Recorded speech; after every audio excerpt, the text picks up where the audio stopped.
오늘은 고난 중 필요한 마음이 무엇인지 살펴보고 우리 마음을 위해 기도하는 시간 갖기를 바랍니다.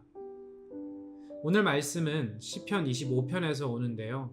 두 구절 살펴보겠습니다. 16절과 21절입니다.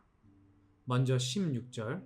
주님, 나를 돌보아 주시고 나에게 은혜를 베풀어 주십시오. 나는 외롭고 괴롭습니다. 21절. 완전하고 올바르게 살아가도록 지켜주십시오. 주님, 나는 주님만 기다립니다. 모두가 고난을 경험합니다. 오늘 시편을 쓴 다윗 왕도 많은 고난을 경험했습니다. 왕이 되기 전에는 사울 왕에게 핍박을 받았습니다. 왕이 되고 나니 아들 압살롬에게 공격을 받았습니다. 수많은 전쟁을 치렀습니다. 평안할 땐 밧세바를 범하는 죄를 저지르고 그로 인해 자식을 잃었습니다. 누구는 고난에 무너지지만 누구는 고난을 견뎌냅니다.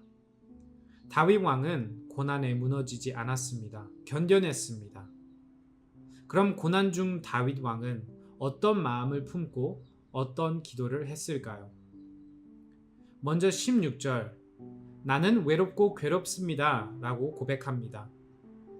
그의 마음을 있는 그대로 인정합니다. 그리고 고백합니다. 여러분들은 마지막으로 나는 외롭고 괴롭다고 솔직하게 고백했던 적이 언제이신가요? 때로는 우리 스스로도 우리 마음에 무심하기도 하고 우리 마음을 알아도 고백해봤자 말을 해봤자 무슨 소용이 있나 라는 냉소적인 태도로 넘어갈 때도 많은 것 같습니다. 하지만 최소 하나님 앞에서만큼은 오늘 다윗처럼 솔직한 마음으로 기도하는 것이 참으로 중요합니다. 그럼 다윗 왕은 무엇을 구하나요? 16절. 나를 돌보아 주시고 은혜를 베풀어 달라고 기도합니다. 왜 그런가요? 고난 중 힘겨울 때, 우리가 외롭고 괴로울 때 우리에게 정말 필요한 것은 다름 아닌 은혜이기 때문입니다. 사실 상황이 좋아도 은혜가 없으면 버겁습니다. 하지만 은혜가 있으면 힘든 상황도 이겨낼 수 있습니다. 은혜는 우리 삶을 이끕니다. 은혜는 우리 마음에 힘을 줍니다. 따라서 외로울 때나 괴로울 때나 우리에게 필요한 것은 은혜입니다. 그리고 이 은혜는 하나님에게서 옵니다. 하나님은 은혜를 베푸시는 분이십니다.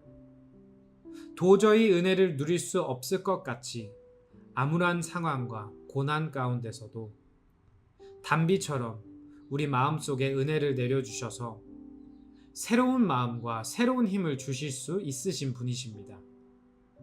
따라서 고난 중 우리에게 필요한 마음은 은혜를 갈망하는 마음입니다. 오늘 하루 충만한 하나님의 은혜를 구하는 우리 모두 되길 바랍니다. 21절. 주님만을 기다리고 있다고 고백합니다. 그럼 주님이 무엇을 해주시길 기다리고 있나요? 지켜주시길 위해 기다리고 있습니다. 가운데 특히 우리가 완전하고 올바르게 살아가기 위해 하나님이 지켜주시길 기다리고 있습니다. 고난 중 우리를 구원해 주실 수 있는 분은 하나님이십니다. 하나님은 불완전하고 고장난 삶 속에서, 고난 속에서 우리가 살아가고 있을 때 우리 인생을 완전하고 올바르게 세워주실 수 있으신 분이십니다. 그렇게 우리를 지켜주실 수 있으신 분이십니다. 고난 중 하나님의 보호를 갈망하는 마음을 품으시길 바랍니다. 그리고 하나님의 보호를 위한 기도를 하는 우리 모두 되길 바랍니다. 우리 용서 살아있는 복음 시리즈 빌레몬서 살펴보고 있는데요. 오늘 말씀 빌레몬서 17절에서 25절입니다. 빌레몬서 17절에서 25절 말씀. 빌레몬서 1장 17절에서 25절 말씀 다 같이 일어나셔서 번갈아 가며 읽도록 하겠습니다. 17절에서 25절, 17절. 그러므로 그대가 나를 동지로 생각하면 나를 맞이하듯이 그를 맞아 주십시오. 그가 그대에게 잘못한 것이 있거나 빚진 것이 있거든 그것을 내 앞으로 달아 놓아 주십시오. 나 바울이 친필로 이것을 씁니다. 내가 그것을 갚아주겠습니다. 그대가 오늘의 그대가 된 것이 나에게 빚진 것이라는 사실을 나는 굳이 말하지 않겠습니다. 형제여, 나는 주님 안에서 그대의 호의를 바랍니다. 그리스도 안에서 나의 마음에 생기를 넣어 주십시오. 나는 그대의 순종을 확신하며 이 글을 씁니다. 나는 그대가 내가 말한 것 이상으로 해주리라는 것을 압니다. 그리고 나를 위하여 숙소를 마련해 주십시오. 여러분의 기도로 내가 여러분에게 갈 수 있기를 바랍니다. 그리스도 예수 안에서 나와 함께 갇힌 에바브라가 그대에게 문안합니다. 나의 동역자인 마가와 아리스다고와 데마와 누가도 문안합니다. 다 같이 시작. 주 예수 그리스도의 그리스도의 은혜가 여러분의 영과 함께하기를 빕니다. 아멘. 이 시간 가슴에 손을 얹고 다 같이 고백하겠습니다. 이 시간 하나님의 말씀을 받습니다. 이 말씀이 나를 변화시킵니다. 이 말씀이 우리 가정을 변화시킵니다. 내 멋대로의 신앙에서 벗어날 것입니다. 아멘. 자리에 앉아 주시기 바랍니다. 오늘 복음의 렌즈라는 제목으로 말씀 나누길 소망합니다. 빌레몬서 17절에서 25절 말씀인데요. 한국에서 2주간 좋은 시간 보내고 또 두 번째 결혼식을 마치고 무사히 돌아왔습니다. 처음 오신 분들을 위해 감사히도 같은 자매와 두 번째 결혼식을 나눴으니 오해하지 마시고 좋은 시간 보내다 왔습니다. 새로운 안경을 보고 반응이 생각보다 핫합니다. 금요일 날에 봤는데 어떤 한 분이 되게 똑똑한 고등학생처럼 생겼다고 해주셔서 칭찬인지 아닌지 누구는 인사이드 아웃의 슬픔이 닮았다고, 이왕이면 기쁨이를 닮고 싶은데 슬픔이 닮았다고 해주시네요. 감사합니다. 복음을 안경과 같은 렌즈로 표현하기도 합니다. 복음 위에 세운 결혼, 복음의 렌즈로 본 결혼의 6가지 약속이라는 책이 있습니다. 우리 제자훈련에서 공부하는 동과 영성을 쓰신 폴트리 목사님의 책인데, 복음이 렌즈라는 것입니다. 크리스천은 보는 눈이 달라야 한다라는 것입니다. 모세가 가나안 땅에 12명의 정탐꾼을 보내지만 10명의 보고와 여호수아의 갈렙의 보고는 달랐습니다. 그렇죠? 보는 눈이 달랐기 때문이죠. 세상은 결혼을 자기 행복을 위한 수단으로 보지만, 행복하기 위해 결혼한다 하지만, 복음은 결혼을 거룩한 언약, 희생과 섬김을 통해 예수님을 닮아가는 관계로 봅니다. 말은 같은 결혼이라고 부르지만 사실은 본질적으로 다른 관계를 살아가는 것이죠. 우리가 내 멋대로의 신앙에서 벗어나겠습니다라는 고백도 사실 내 멋대로의 렌즈를 벗고, 세상의 렌즈를 벗고 복음의 렌즈를 끼고 이 세상을 바라보겠다라는 고백이 되는 것입니다. 그렇다면 여러분들은 지금 어떠한 렌즈를 끼고 계신가요? 우리 옆 사람 보고 인사할까요? 복음의 렌즈를 낍시다. 복음의 렌즈를 껴야 합니다. 그렇죠? 특히 빌레몬서를 읽을 때 복음의 렌즈를 끼는 것은 굉장히 중요합니다. 왜냐하면 짧잖아요. 그렇죠? 한 장밖에 없어요. 짧기 때문에 잘못 해석하기 쉬운 편지이기 때문이죠. 우리가 쭉 살펴보았겠지만 눈에 보이는 내용으로는 빌레몬서 누구는 그저 사도 바울이 한 개인을 위해 선처를 구하는 편지 아닌가라고도 해석을 하고, 누구는 이 편지가 당시 노예 제도를 향한 사회적 비판 아니냐라고도 보기도 합니다. 하지만 우리가 복음의 렌즈로 이 편지를 바라볼 때 이 눈에 보이는 것을 너머로 우리는 예수님의 은혜를 발견합니다. 아멘. 살아 움직이는 복음을 발견합니다. 아멘. 오늘 말씀을 통해 우리 모두 사실 이 편지뿐만 아니라 각각의 개인의 삶 속에서도 우리가 다 같이 삶을 살아간다 하지만 누구는 그저 먹고 마시는 일에만 생각을 하지만 우리 삶 속에서도 눈에 보이는 것 너머로 지금도 흘러넘치는 은혜와 살아 움직이는 복음을 발견하고 누리게 되기를 기도합니다. 아멘. 17절 다 같이 읽겠습니다. 시작. 그러므로 그대가 나를 동지로 생각하면 나를 맞이하듯이 그를 맞아 주십시오. 네, 빌레몬스의 좀 배경을 다시 한 번 더 하자면 오네시모라는 종이 있었습니다. 빌레몬이 주인입니다. 오네시모가 주인으로부터 불법적으로 도망을 갔습니다. 그래서 피해가 컸습니다. 무슨 표현이죠? 막대한 피해가 있었으면 감사합니다. 자, 막대한 피해가 한국에서 왔는데 왜 한국어를 더 못하게 되었죠? 이게 지금 이게 1시간 덜 자서 그런가? 지금 정신이 혼미해요. 지금 자, 막대한 피해가 있었습니다. 그런 와중에서 오네시모가 도망을 간 와중에 감옥에 있던 사도 바울을 만나게 되고 바울을 통해서 복음을 들어 이제 믿음이 생긴 상황입니다. 그러므로 17절 그러므로를 시작해서 나를 맞이하듯이 그를 맞아 주십시오라고 이야기를 합니다. 여기서 맞아 주십시오라는 말은 프로슬라브라는 표현으로 그리스 헬라어로 이 편지에서 나오는 유일한 명령어입니다. 여기서 우리는 복음이 제시하는 명령을 잘 이해해야 하는데 세상과 종교가 주는 명령은 보상을 얻기 위함입니다. 그렇죠? 착하게 살아야 구원을 받는다. 이해되시죠? 열심히 섬기면 복을 받는다라는 인과응보의 법칙으로 인한 내가 어떻게 행동을 하면 보상이 주어진다. 내가 어떻게 충분히 행동을 이뤄내야만 자격이 주어진다. 정체성이 주어진다라는 것이죠. 노래를 잘해야 가수가 되는 거예요. 그래서 목사님이나 저는 가수가 될 수가 없습니다. 없어요. 자, 이런 말 해도 되는 거. 목사님 다 보고 계시죠? 자, 가수가 될 수 없어요. 그죠? 하지만 복음은 순서가 반대입니다. 참고로 신학적인 표현으로 이렇게 명령법, 직설법, 영어로는 imperative, indicative라고 이야기를 합니다. 하지만 복음은 순서가 반대입니다. 항상 보상, 은혜를 먼저 선사하고 그 다음 그에 맞는 명령을 제시합니다. 보상과 은혜가 앞서 나오는 명령의 배경이 되는 것입니다. 자, 우리 에베소서를 예시로 보자면 에베소서 1장 4절 다 같이 읽겠습니다. 시작.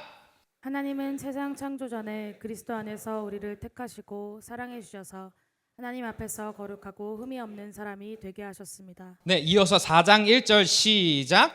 그러므로 주님 안에서 갇힌 몸이 내가 여러분에게 권합니다. 여러분은 부르심을 받았으니 그 부르심에 합당하게 살아가십시오. 우리가 흔하게 세상 혹은 정교적인 순서로 보자면 이 1장과 4장이 뒤바뀌는 게 맞습니다. 그렇죠? 4장이 이야기하기를 여러분에게 권합니다. 부르심을 받았으니 그 부르심에 합당하게 살아가십시오. 그리하면 1장에 하나님이 당신을 택하여 주시고 사랑해 주셔서 거룩하고 흠이 없게 해주실 것입니다가 논리적으로 말이 되는 것 같습니다. 그렇죠? 합당하게 살아내면 하나님이 사랑해 주실 것이다 라고 우리는 흔히 생각을 합니다. 하지만 복음은 은혜를 먼저 제시한다라는 것입니다. 1장 우리는 아직 한 것이 없지만 그럼에도 은혜로 하나님 우리를 택하시고 사랑하셔서 우리가 행한 것은 없지만 거룩하고 흠이 없는 사람이 되게 하셨다라는 것이고 4장 그러므로 합당하게 살아가라 라고 이야기합니다.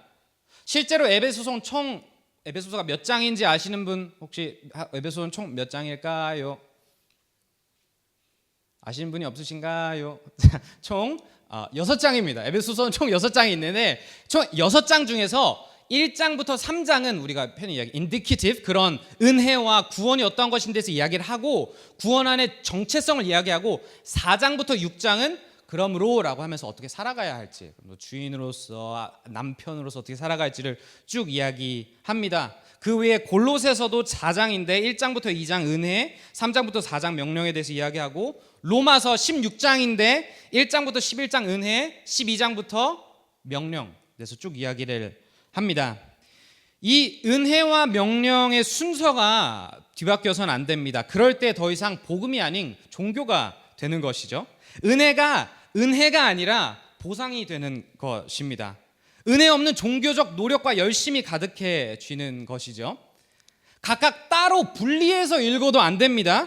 명령이 없는 은혜는 나 마음대로 막 살아도 되지 라는 신앙이 되는 것이고 은혜가 없는 명령은 잘 살아야지만 살아내야지만 사랑을 받는다라는 신앙이 되는 것이죠.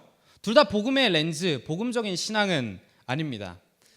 작년에 한 청년이 한 아이가 울고 있었어요. 그래서 그 아이를 이제 달래주고 이 아이가 그만 울기를 좀 달래주고자 하는 마음에 그 청년이 착한 어린이 울지 않는 어린이라고 했어요. 계속 그래서 착한 어린이 울지 않는 어린이 이렇게 얘기를 해서 그래서 제가 저 혼자 마음속에 발끈해서 아니 울어도 괜찮은 앤데 막 이렇게 혼자서 해서 그 청년을 되게 무안하게 했던 기억이 있는데 이 자리를 비롯해 영웅아 굉장히 미안하다 이야기하고 싶고 산이야 슬프면 울어도 된다. 우리 산이 어디니? 너는 많이 울어도 착한 아이다라고 이야기를 하고 싶습니다. 그렇다면 본문으로 돌아와서 이 복음의 렌즈 안에서 빌레몬서 안에 담긴 복음이 주는 명령 다시 한번 읽겠습니다. 17절 시작. 그러므로 그대가 나를 동지로 생각하면 나를 맞이하듯이 그를 맞아 주십시오. 아멘. 바울을 맞이하듯이 종 오네시모를 맞이하라고 합니다. 맞이하라, 환영하라, 환대하라라는 웰컴하라는 뜻인데 바울은 빌레몬에게 영적 아버지 같은 존재입니다. 목사님 같은 존재. 실제로 19절 각자 성경 찾아보시면 19절에는 이렇게 이야기합니다. 바울의 말이에요. 그대가 오늘의 그대가 된 것이 나에게 빚진 것이라고 이야기를 합니다. 다른 말 쉽게 얘기하면은 바울이 빌레몬을 영적으로 업어 키웠다라는 이야기입니다. 그에 비해 종 오네시모는 도망간 종이겠죠.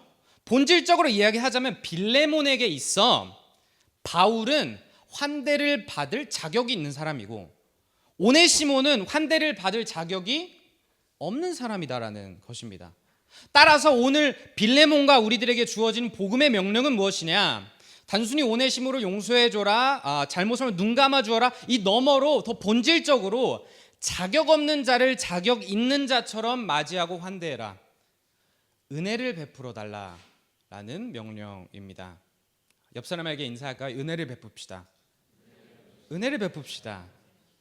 여기서 그대가 나를 동지로 생각하면 이라는 표현이 더 중요합니다. 여기 성경책 있으면 동지에게 동그라미 치시고 별표 치시고 하이라이트 하세요. 동지. 만약 바울의 목적이 그저 빌레몬을 내가 원하는 대로 설득하는 것이었더라면 나를 동지로 생각하면 이라는 말보다 나를 정말 사도로 생각한다면, 나를 정말 너의 영적 아버지로 생각한다면, 목사 영적 멘토로 생각한다면 이라는 말로 그런 권위를 더 강조하는 것이 유리합니다. 그렇죠? 권력으로 짓누르는 것이 순종을 가지고 내게 더 유리하다라는 것입니다. 하지만 그럼에도 바울은 굳이 동지, 영어로 파트너라는 단어를 쓴다는 것이죠. 그래서 이 동지 별표 치셨죠? 이 동지라는 단어에 우리는 깊은 본질을 발견하는데, 명령의 본질을 발견하는데, 이 단어는 원어로 코이노논이라는 단어입니다. 언제 어디서 들어본 기억이 있으시나요? 지지난주에 아담 전도사님이 지난주 제가 설교를 한국에서 들었는데 이게 이름 이덕삼 이렇게 해가지고 한국의 이런 이름으로 표현을 하셨잖아요, 그렇죠? 이덕삼이 맞나요? 이덕삼, 이응배 막 이런 느낌이었는데 그래가지고 종 주인 하시면서 코이노니나 합시다라는 그런 단어와 동일합니다. 무슨 말이냐면 우리 모두 동지인데 파트너인데 어떤 파트너이냐? 우리 모두 자격이 없었을 때 예수님의 맞이와 환대로 은혜를 먼저 누린 동지들 아니냐라는 것입니다. 그것을 먼저 기억하자라는 것입니다. 사도된 나나 주인된 너냐 종된 오네시모나 우리 모두 은혜의 동지들 아니냐라는 것이죠. 영적 치매라는 표현도 있습니다. 그렇죠? 받은 은혜를 자꾸 잊어버리는 것입니다. 익숙함에 속아서 본질, 소중함을 잊어버리는 것이죠. 사람이 참 간사한 것 같습니다. 사람이 얼마나 간사한지 이번에 제가 한국에 갔다 오지 않았습니까? 멜번에 있으니까 한국 치킨이 그립습니다. 그죠? BBQ 치킨 여러분 드셔보셨나요? 이거 세 가지 맛으로 황금 올리브랑 어떤 한 분이 굉장히 크게 이제 공감을 해주셨는데 되게 큰 위로가 됐어요. 감사합니다. 감사해요. 바비큐 치킨 호주에 있으니까 한국 치킨이 생각납니다. 근데 분명히 한국에 있었을 때는 멜번 커피가 생각이 났었습니다. 그죠? 사람이 참 간사해요. 성경을 봐도 아버지에게 수치를 주고 재산을 탕진한 둘째 아들이 되돌아왔을 때 두 팔 벌려 그를 맞이해 주셨던 아버지의 은혜, 그 탕자 아들이 우리의 동지이죠. 개인의 욕심을 위해 나라와 민족을 팔아먹었던 삭개오가 뽕나무에 올라갔을 때 그를 먼저 찾아가 맞이해 주셨던 예수님의 은혜, 삭개오가 우리의 동지입니다. 크리스천들을 핍박했던 과거로 인해 모두가 바울을 무시할 때 누구만큼은 그를 불러줬죠? 바나바. 그가 받았던 은혜, 우리 모두 은혜의 동지들 아니냐라는 것입니다. 그 은혜를 기억하자는 것입니다. 그리고 그 은혜를 함께 나누자라는 것입니다. 그렇다면 여러분들은 어떠신가요? 그 은혜를 지금 기억하고 계신가요? 혹은 그 은혜가 어느덧 마음 가운데 무뎌지셨나요?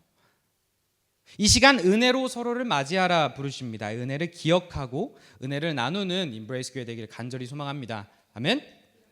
이어서 18절에 19절 다 같이 읽겠습니다. 시작.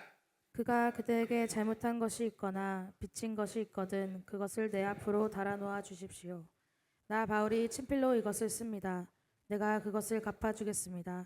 그대가 오늘의 그대가 된 것이 나에게 빚진 것이라는 사실을 나는 굳이 말하지 않겠습니다. 네, 감사합니다. 제가 방금 은혜에 대해서 이야기를 했을 때 여러분들 표정이 굉장히 안 좋으셨어요. 제가 왜 그런지 그럼 빌레몬은 어떡하지? 다들 생각하셨죠, 맞죠?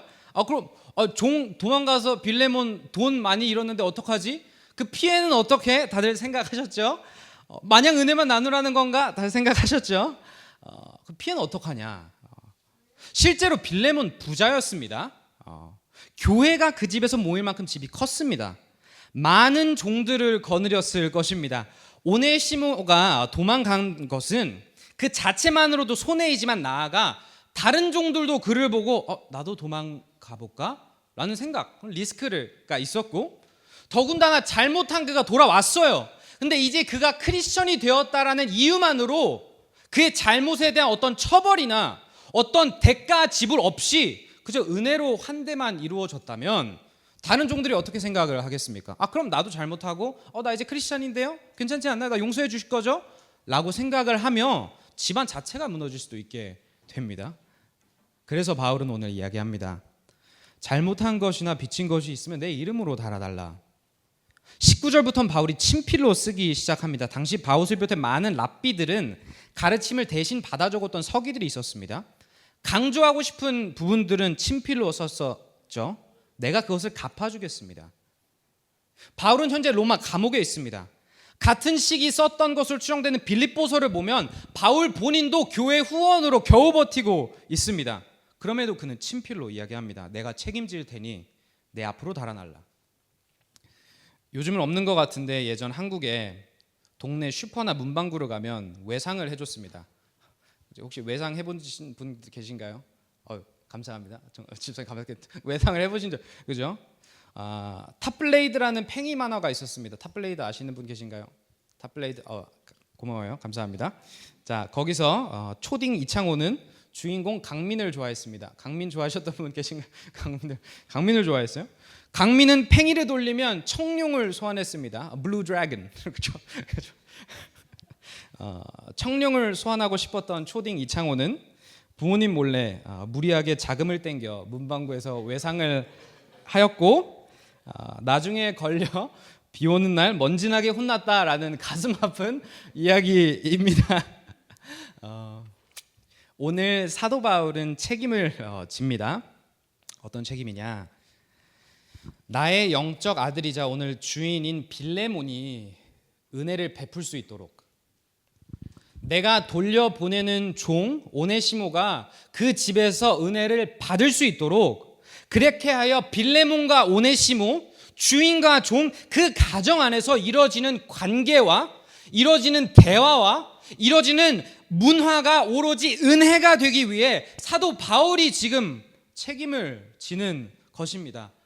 은혜가 베풀어지기 위해서 누군가는 대가를 치러야 합니다. 지불해야 합니다.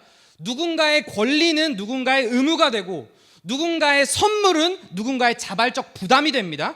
자식이 누리는 호강은 부모의 헌신이기도 하며 성도의 평안은 목회자의 섬김과 기도이며 나아가 가장 본질적으로 교회된 우리가 누리는 은혜는 예수 그리스도의 죽음과 부활이라는 사실입니다. 이사야서 53장 말씀 다 같이 읽겠습니다. 시작. 그는 실로 우리가 받아야 할 고통을 대신 받고 우리가 겪어야 할 슬픔을 대신 겪었다. 그러나 우리는 그가 징벌을 받아서 하나님에게 맞으며 고난을 받는다고 생각하였다. 그러나 그가 찔린 것은 우리의 허물 때문이고 그가 상처를 받은 것은 우리의 악함 때문이다. 그가 징계를 받음으로써 우리가 평화를 누리고 그가 매를 맞음으로써 우리의 병이 나았다. 아멘. 교회는 어떤 곳이어야 할까요? 교회는 어떤 곳인가요? 종교적 서비스 센터가 아닙니다. 종교적 소비자들을 위해 세워진 곳이 아닙니다. 돈과 권력도 아니고 어떤 이해관계가 맞아서 세워진 것도 아닙니다. 교회는 그리스도의 죽음과 부활로 세워진 가족입니다. 아멘. 우리 옆 사람 한번 보실래요? 내 가족이십니다. 한번 인사할까요? 내 가족입니다. 가족이란 가족. 은혜와 사랑으로 움직이는 곳입니다. 복음이 살아 움직이는 곳입니다. 예수 그리스도가 우리가 이렇게 매주 모이는 이유, 매주 모여서 뭐 제자 훈련도 하고 SFC 나가서 음식도 하고 끝나고 소그룹 하고 들어보니까 뭐 지지난주부터는 뒤에서 테니스도 뭐 치신다고 하대요. 비가 안 왔으면 좋겠어요. 오늘 테니스도 치고 이렇게 나누는 교제와 맺는 관계들의 목적이 무엇이냐? 은혜를 나눠라. 너희들이 끊이지 않는 나의 은혜를 힘입어 서로 은혜를 나눌 수 있도록 내가 십자가에 죽고 부활하였다라는 것입니다. 우리가 누리는 은혜는 절대 값싼 은혜가 아닙니다. 아멘. 거저 받는 은혜이지만 거저 주어진 은혜는 아니다라는 것입니다. 물론 교회 안에서 합리적인 선 안에서 옳고 그름 따져야 합니다. 누군가의 잘못으로 인해 피해와 상처가 생기지 않도록 서로 보호하고 지혜롭게 나아가야 합니다. 하지만 그 안에서도 본질적으로는 우리 마음의 동기와 목적은 은혜가 되어야 한다는 것입니다. 이 교회로서 우리가 살아가면서 때로는 내가 오네시모가 되어서 은혜를 받아보기도 합니다. 그렇죠?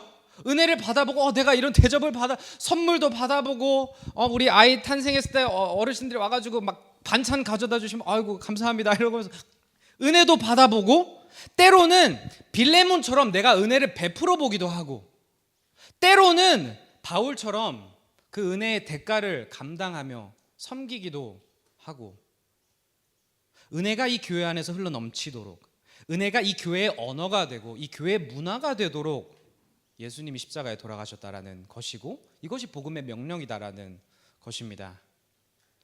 여러분들 오늘 어떤 렌즈를 끼고 교회에 나오셨나요? 이 시간 예수님을 기억하며 우리 서로 은혜를 나누는 그런 은혜 중심적인 교회가 되길 간절히 소망합니다. 아멘. 옆 사람 보고 인사할게요. 예수님을 기억합시다. 은혜를 나눕시다. 자, 20에서 21절 다 같이 읽겠습니다. 시작. 형제여, 나는 주님 안에서 그대의 호의를 바랍니다. 그리스도 안에서 나의 마음에 생기를 넣어 주십시오. 나는 그대의 순종을 확신하며 이 글을 씁니다. 나는 그대가 내게 말한 것처럼 이상으로 해주리라는 것을 압니다. 아멘. 자, 이어서 바울은 확신에 찬 말들을 합니다. 그대의 호의를 바란다라고 합니다. 여기서 호의는 앞서 말한 오네시모를 맞이하는 호의입니다. 마음에 생기를 넣어달라고 합니다. 우리 지난주 재용조 선생님 말씀이셨던 것 같아요. 사도 바울 본인의 마음이기도 하지만 앞서 오네시모를 나의 마음으로 표현하지도 않았습니까? 그래서 오네시모에게 생기를 부어달라라는 이야기이기도 합니다. 순종을 확신하고 말한 거 이상으로 할 거 안다라고 이야기를 합니다. 그렇다면 이 확신의 근거는 어디서 오는가? 우리 한번 물어봐야 합니다. 사도 바울은 어떻게 이렇게 확신할 수 있었을까? 20절에 답이 두 번 나오는데 성경 가지고 있으면 하이라이트 하시고 밑줄 치고 동그라미 치시고 별표 하세요. 주님 안에 그리스도 안에서 라는 것입니다. 주님 안에 그리스도 안에서. 고린도후서 5장 말씀 다 같이 읽겠습니다. 시작. 누구든지 그리스도 안에 있으면 그는 새로운 피조물입니다. 옛것은 지나갔습니다. 보십시오, 새 것이 되었습니다. 사도 바울의 편지들을 읽으면서 예수님 안에라는 표현이 계속 나오는데 예수님 안에 있다는 표현은 우리가 믿음으로 예수님과 연합 하나가 되었다라는 것을 의미합니다. 그리고 예수님 안에서 다시 태어났다라는 것을 의미합니다. 우리들도 새로운 피조물로 우리도 새로워지고 더 나아가 우리들의 인생도 우리들이 살아가는 삶도 새로워진다라는 것입니다. 새로운 인생을 살아간다라는 것입니다. 그럼 이 예수님 안에서 살아간 새로운 인생에 주어진 복음의 약속들이 있는데 두 가지 오늘 살펴보기 원하면 첫 번째 빌립보서 1장 말씀인데 다 같이 읽겠습니다. 시작. 선한 일을 여러분 가운데서 시작하신 분께서 그리스도 예수의 날까지 그 일을 완성하시리라고 나는 확신합니다. 선한 일은 구원의 역사를 의미하는데 하나님이 믿음을 선물로 주셔서 믿음으로 예수 그리스도와 연합을 하여 새로운 피조물이 되고 이제 예수님 안에서 새로운 인생을 살아가는 사람들에게 주어지는, 아주 쉽게 말하면 크리스천들에게 주어지는 첫 번째 복음의 약속은 선한 일을 시작하신 분께서 그 일을 완성시키리라고 확신한다라는 것입니다. 우리가 알게 모르게 이미 우리 안에서 하나님이 선한 일을 시작하셨다라는 것입니다. 성화라고도 이야기합니다. 예수님을 닮아가는 것입니다. 이 과정에 물론 우리의 노력도 있지만 본질적으로 하나님이 우리를 붙잡으셔서 우리의 삶을 인도해 가시며 우리가 예수님을 닮아갈 수 있도록 희노애락을 허락하시고 업다운을 허락하시며 은혜를 주시고 고난도 주시고 이 모든 과정을 통해서 완성시키시리라라는 하나님에 대한 확신인 것이죠. 그래서 오늘 나오는 이 확신도, 빌레몬을 향한 확신도 빌레몬에 대한 믿음과 확신을 너머로 빌레몬 안에 역사하고 계신 하나님을 향한 확신에서 나오는 것이다라는 것입니다. 우리가 흔히 막 던지듯이 이야기하는 게 사람은 잘 안 바뀐다라는 말을 자주 하지 않습니까? 그렇죠? 사람은 잘 안 바뀐다. 개인적으로 사람은 잘 바뀌지 않는다라는 말을 좋아하지 않습니다. 더디 바뀌는 사람도 있습니다. 개인마다 더디 바뀌는 약함이 있을 수도 있습니다. 업다운이 있어서 잘 가다가 좀 넘어질 때도 있습니다. 그렇지만 복음은 확실히 우리 안에 성화, 예수님을 닮아가는 역사가 있을 것이라고 합니다. 변화될 것이다. 예수님을 닮아갈 것이다. 하나님이 그렇게 만들어 가실 것이다. 약속한다라는 것입니다. 이 믿음을 잊지 않기를 소망합니다. 두 번째로 로마서 8장 말씀, 두 번째 약속인데요. 다 같이 읽겠습니다. 시작.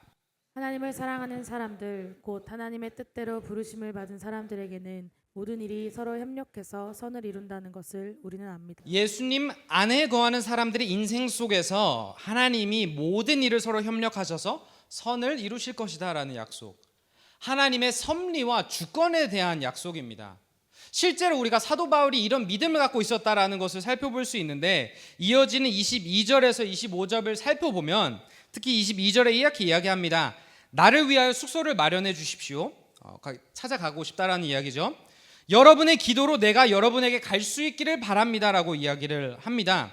지금은 감옥에 있지만 내가 언제 가고 싶다. 여기서 갈 수 있기를 바란다라는 표현의 원어적 의미는 사실 ESV 영어가 더 잘 표현을 한 것 같은데 영어로 보시면 Through your prayers I will be graciously given to you. 내가 은혜로 여러분들에게 주어지길 바란다. 그저 내가 가고 싶다, 가길 소망한다라기보다도 은혜로 내가 주어지길 바란다. 하나님이 나를 은혜로 선물로 여러분들에게 주시길 바란다라는 하나님의 주권을 인정하는 표현입니다. 비슷하게 이렇게 하나님의 주권을 인정하는 표현이 빌레몬서의 또 15절에서도 나왔었는데 15절 다 같이 읽겠습니다. 시작. 그가 잠시 동안 그대를 떠난 것은 아마 그대로 하여금 영원히 그를 데리고 있게 하려는 것이었을지도 모릅니다. 오네시모가 떠난 것이 하나님의 계획하심이 있고 섭리이고 하나님의 모든 일을 협력하여 이루시는 선인 줄 누가 아느냐라는 것이죠. 인생은 계획대로 되지 않는다. 인생은 뜻대로 되지 않는다. 혹시 여기서 내 인생은 모든 것이 내 계획대로 되었다라는 분 계신가요? 믿음의 선배들뿐만 아니라 믿음이 없는 어른들도 이야기를 많이 합니다. 인간은 하나님의 큰 그림, 더 큰 뜻을 모른다라는 것이죠. 성경에 욥이라는 사람이 있었습니다. 흠이 없고 정직한 사람, 하나님을 경외하고 악을 멀리하는 사람이었습니다. 어느 날 사탄의 시험을 하나님이 허락하시고 욥은 가족, 돈, 건강 모든 것을 잃어버립니다. 이것을 보고 그를 찾아오는데 누가 찾아오죠? 새 친구가 찾아옵니다. 친구들이 찾아와서 하는 말이 무엇일까요? 위로를 해주었을까요? 아니, 그 새 친구들은 욥의 상태를 보면서 그들이 생각하기에 맞는 말만 다 이렇게 펼쳐냅니다. 너가 잘못해서 아마 그런 걸 거니 회개해라. 하나님은 공의 하나님인데 죄 없는 사람을 벌하시겠느냐? 너가 죄 지었으니까 그런 것이니까 회개해라. 맞는 말만. 계속되는 고난에 욥도 때때로 하나님에게 불평불만을 합니다. 그러다 욥기 마지막에 하나님은 욥에게 본인을 드러내시는데 38장 다 같이 읽겠습니다. 시작. 그때 주님께서 욥에게 폭풍이 몰아치는 가운데서 대답하셨다. 내가 누구에게 무지하고 헛된 말로 내 지혜를 의심하느냐. 이제 허리를 동이고 대장부답게 일어서서 묻는 말에 대답하여 보아라. 내가 땅에 기초를 놓을 때에 내가 거기에 있으리라도 하였느냐. 내가 그처럼 많이 알면 내 물음에 대답해 보아라. 누가 이 땅을 설계하였는지 너는 아느냐. 누가 그 위에 측량줄을 띄었는지 너는 아느냐. 아멘. 땅에 기초를 놓을 때 우리가 거기 있었나요? 이 땅을 어떻게 설계하셨는지를 우리가 헤아릴 수 있나요? 이것을 보고 듣고 욥이 할 수 있는 말이 없습니다. 그렇죠? 정작 눈앞에 보이는 하나님의 위대하심 앞에 내가 얼마나 작은 존재인지를 깨달았다라는 것입니다. 그리고 그는 이런 고백을 합니다. 욥기 42장 다 같이 읽겠습니다. 시작.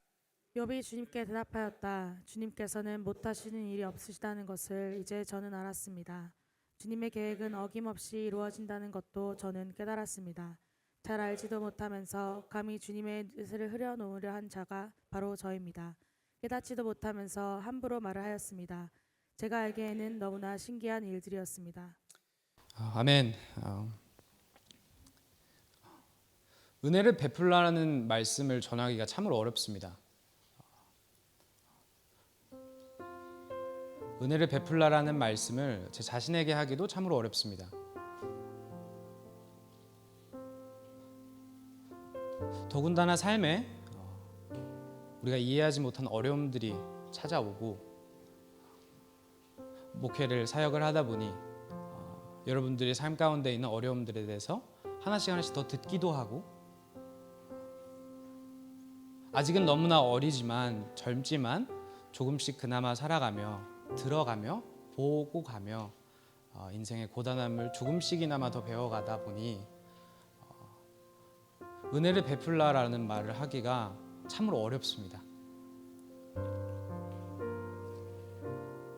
나는 과연 할 수 있을까? 오네시모 같은 사람이 내 삶에 돌아오면 나에게 그렇게 상처를 줬던 사람이 다시 돌아온다고 한다면 내가 그를 맞이해 줄 수 있을까? 내가 그 잘못을 내 마음 가운데 정말 헤아리고 납득할 수 있을까? 그래서 이제 내 마음 가운데 그 사람도 공감이 되고 납득이 되어 참된 용서를 하고 은혜를 베풀어 줄 수 있을까? 오늘 말씀이 저희들에게 알려주는 사실은 주님이 저희들에게 리마인더 해주시는 사실은 주님께서 못하신 일이 없다. 주님의 계획은 어김없이 이루어진다. 우리는 그저 눈앞에 보이는 상황만 보고 잘 알지도 못하면서 함부로 말을 하기나 한다. 우리는 우리가 잘 안다라고 생각을 하겠죠. 하지만 우리가 정말 주님 앞에 선다면 정말 그 위대하신 복음의 렌즈로 우리 삶을 바라본다면 우리가 우리 삶에 일어나는 현상들을 이해한다라고 말을 할 수 있을까? 그저 우리가 고백할 수밖에 없는 것은 주님은 위대하시고 저는 한없이 작습니다. 주님의 주권을 인정합니다. 주님 앞에 겸손해지는 것입니다. 시간 말씀을 정리하며 우리가 예수님을 생각해 보았을 때 예수님이 난 이제 십자가에 못 박혀 죽음을 맞이해야 된다라고 이야기를 하자 그 옆에 있던 베드로는 예수님을 말립니다. 이해하지 못하는 것이죠. 우린 눈앞에 있는 상황만 봅니다. 그 상황 앞에서 우리의 생각으로 판단을 합니다. 너는 지금 내가 환대 맞이할 만한 자격이 있는 바울이냐? 혹은 너는 내가 지금 환대 맞이할 자격이 없는 오네시모와 같은 사람이냐? 그 상황 속에서만 살아가고 그 상황 속에서만 생각하고 판단합니다. 복음의 렌즈를 낀다는 것은 상황 너머로 주님을 바라보는 것입니다. 주님의 은혜를 바라보는 것이고 은혜로 보는 것입니다. 나를 배신하고 내 가정에 불화를 가져왔던 종 오네시모를 보며 예수님을 배반하고 도망간, 예수님을 배반한 나의 모습을 보는 것입니다. 내가 오네시모이구나. 오네시모를 맞이하는 빌레몬의 모습을 보며 나를 맞이해 주신 예수님의 모습을 보는 것입니다. 주님의 공의를 보는 것입니다. 영적인 아들 오네시모를 위해 대가를 지불하는 바울의 섬김과 헌신을 보며 나를 위해, 우리 모두를 위해 대가를 지불하신 예수님의 희생과 헌신을 보는 것입니다. 주님의 섭리를 바라보는 것입니다. 오네시모가 자기의 욕심인지 무엇인지 모르겠지만 도망을 갔지만 그 도주 가운데 바울을 만나고 복음을 듣고 믿음이 생겼던 것처럼 우리는 사람을 넘어 그 안에 역사하시는 하나님을 보고 상황을 넘어 그 안에 계획하시는 하나님을 보는 것입니다. 그것이 복음의 렌즈를 끼는 것입니다. 이 교회 안에 사실 생긴 지 얼마 되지도 않았죠. 인브레이스 교회 2년. 우리 가운데 몇천 명 되나요? 100명 안 되는 우리 이 어떻게 보면 작은 공동체 가운데 서로를 복음의 렌즈로 바라보자라는 것입니다.